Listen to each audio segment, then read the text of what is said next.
Car ces comètes ne sont pas les seuls kamikazes du système solaire à attaquer les planètes. L'effondrement de la nébuleuse solaire a donné naissance à d'autres corps célestes plus durs que les comètes. Les astéroïdes.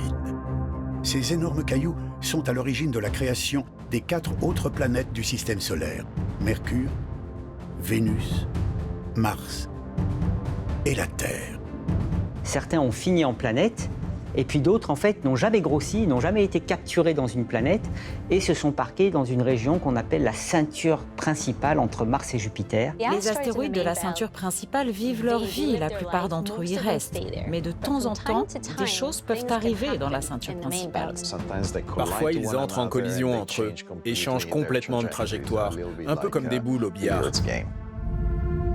Ces collisions peuvent faire sortir des astéroïdes de la ceinture principale par des portes de sortie. La plupart se dirigent vers le Soleil, où ils sont happés. Mais d'autres sont de terribles menaces pouvant mettre en péril le destin de l'humanité et de notre planète. Ces trajectoires peuvent avoir des orbites très différentes et finir par s'approcher très près de la Terre. C'est là qu'elles peuvent devenir un danger pour notre planète. Ces orbites sont parfois imprévisibles. Nous ne savons pas toujours d'où viennent les astéroïdes, ni quand un astéroïde peut venir vers nous. On les appelle les géocroiseurs. Le géocroiseur est l'astéroïde le plus dangereux pour la vie sur Terre aujourd'hui. L'orbite des géocroiseurs croise celle de la Terre. Pour certains d'entre eux, elle rend la collision inévitable. Des géocroiseurs ont déjà touché l'homme au cours des dernières décennies. En 1954, aux États-Unis, une femme est blessée chez elle par la chute d'une petite météorite. Elle gardera la marque de l'attaque sur son bassin.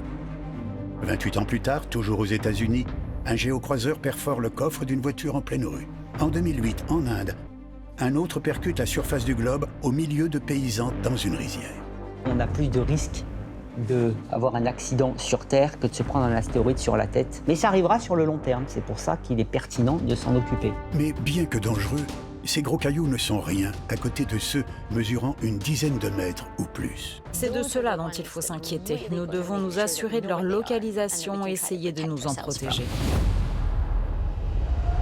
L'exemple le plus parlant se trouve ici dans le désert de l'Arizona.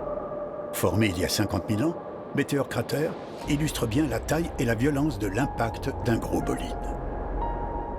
Ce cratère d'1,2 km de diamètre sur plusieurs centaines de mètres de profondeur a été créé par un astéroïde de 50 mètres de diamètre, soit la moitié d'un terrain de football. L'étendue de la dévastation pouvait atteindre des dizaines de kilomètres.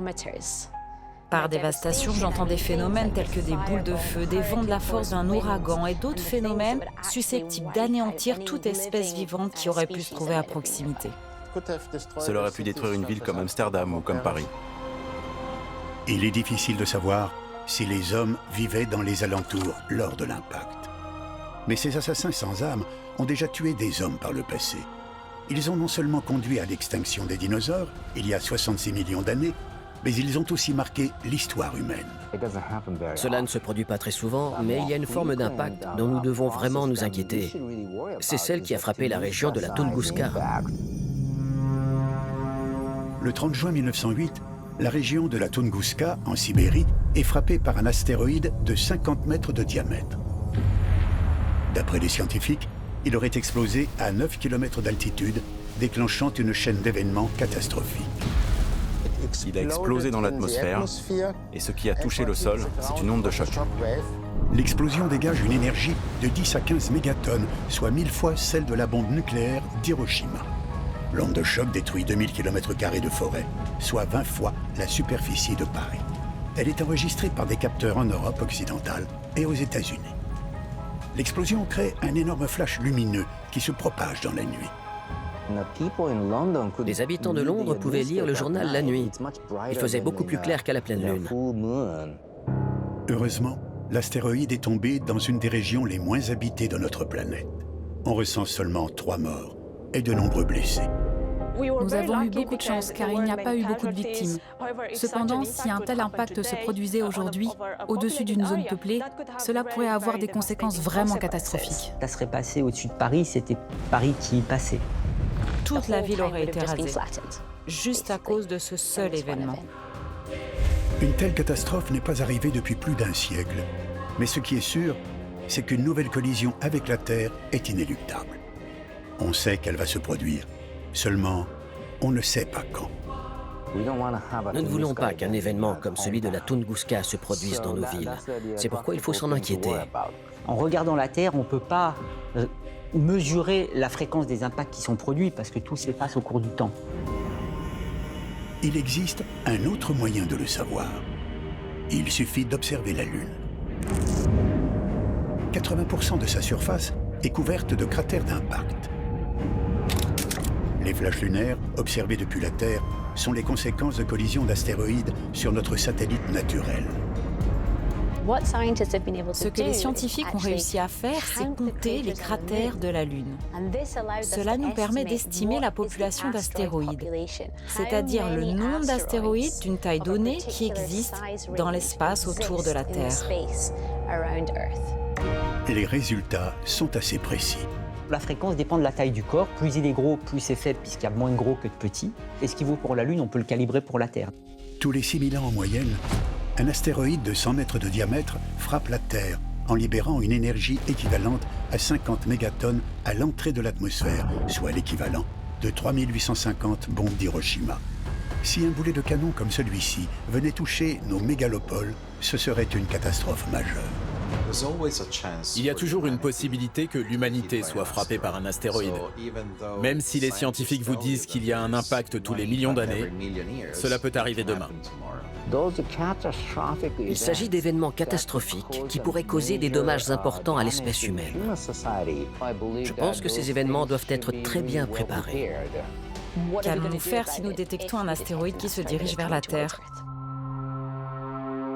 Il faut attendre l'impact de la comète Shoemaker-Levy 9 avec Jupiter en 1994 pour que le monde commence à prendre conscience de la menace actuelle des astéroïdes.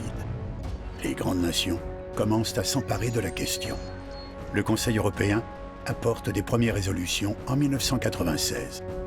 À l'époque, les astéroïdes et les comètes sont très peu documentés et il n'existe aucune méthode validée pour les dévier du chemin de la Terre en cas de danger. Très peu de scientifiques s'intéressaient aux astéroïdes. Nous avons formé une équipe et nous nous sommes demandé ce qu'il serait judicieux de faire. Il s'agit d'une menace qui doit être prise en compte. Les impacts d'astéroïdes ne sont pas le problème d'un seul pays. C'est une question de coopération internationale. C'est à ce moment-là que les efforts de défense planétaire ont vraiment commencé à se mettre en place dans le monde. La prise de conscience amène à l'élaboration d'un plan d'action. Il se divise en 3 parties. Tout d'abord, il faut recenser les géocroiseurs.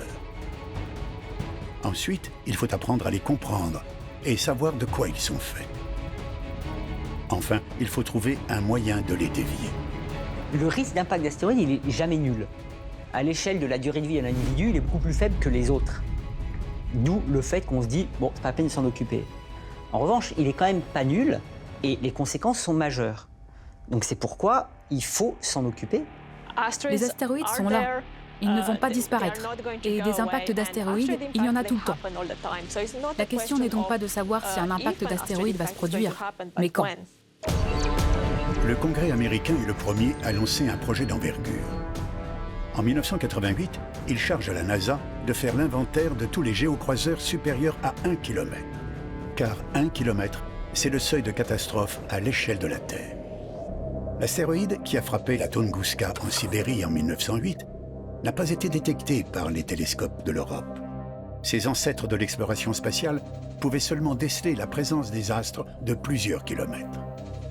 Nous savions que les astéroïdes et les comètes existaient. Nous les avions observés depuis la Terre. Mais les progrès réalisés depuis lors sont absolument phénoménaux. Le télescope Pan-STARRS à Hawaï a permis d'identifier de nombreux astéroïdes grâce à une technologie révolutionnaire. Mais la véritable star, c'est le Catalina Sky Survey. Lancé à la fin des années 1990 par la NASA dans l'Arizona, il est à l'origine de plus de la moitié des découvertes des géocroiseurs. Ils ont un grand angle de vue, ce qui leur permet de balayer le ciel relativement rapidement et de rechercher tout ce qui se trouve en mouvement. Et ce sont vraiment eux qui ont explosé le nombre de découvertes d'astéroïdes et qui ont permis d'atteindre cet inventaire de 33 000 géocroiseurs découverts. Depuis l'espace, un autre outil exceptionnel vient compléter les missions de ces jumelles terrestres. C'est le télescope spatial américain NEOWISE.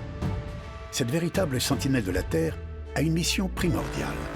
Le télescope NEOWISE est chargé de rechercher des astéroïdes dangereux. Jusqu'à présent, il a identifié 377 astéroïdes, dont 63 potentiellement dangereux pour la Terre, et nous devons tous nous en préoccuper.